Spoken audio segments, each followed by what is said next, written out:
taariikhda dunida.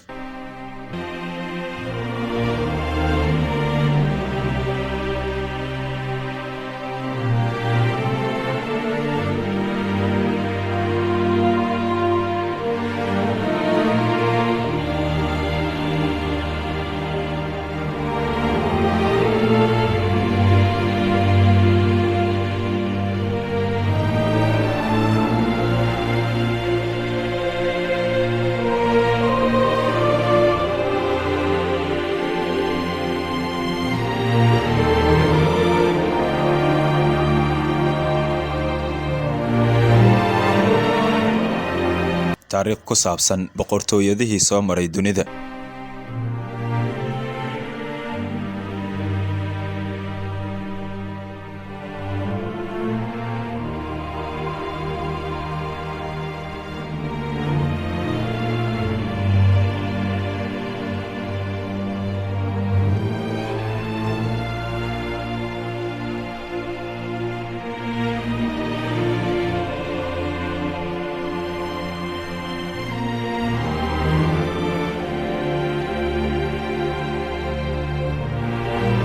boqor Commandus wuxuu ahaa midka ugu awoodda badan xilligaasi dunida.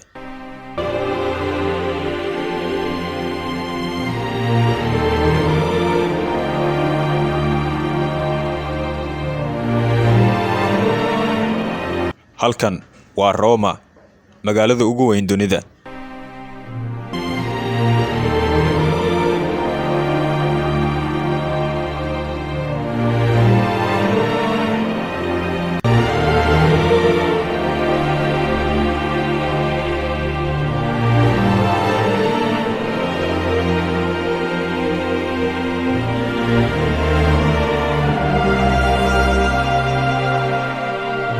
Romaaniyiinta waa kuwa ugu haysta hoggaanka dhismaha guryaha.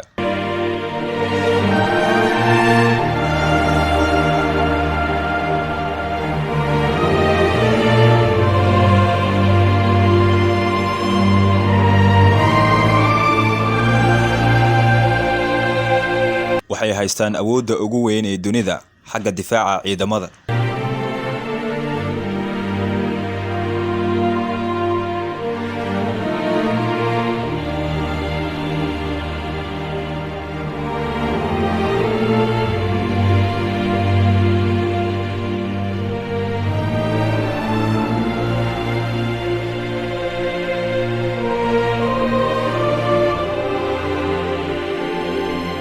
laakiin intoodaba waxa ay hoos tagaan boqortooyada.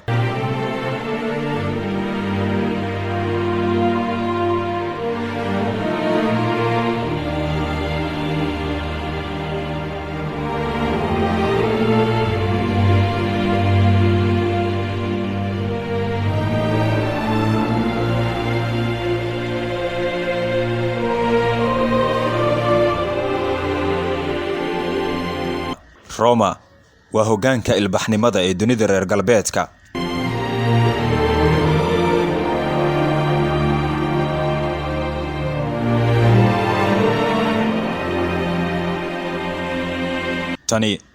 tani waa taariikh ku saabsan sida xukuumaddii yareed ee Talyaaniga ay isu rogtay boqortooyada ugu weyneed dunida ee xilligaasi soo marta.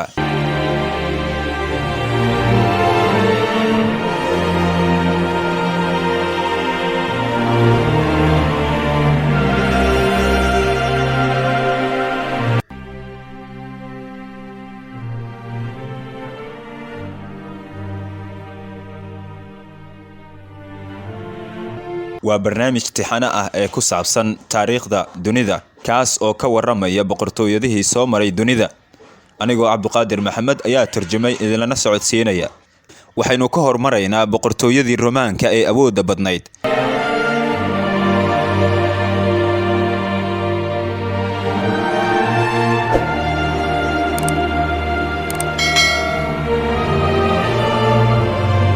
halkan waa Somstream ayaad kala socon doontaa maalin waliba barnaamij tixanahan.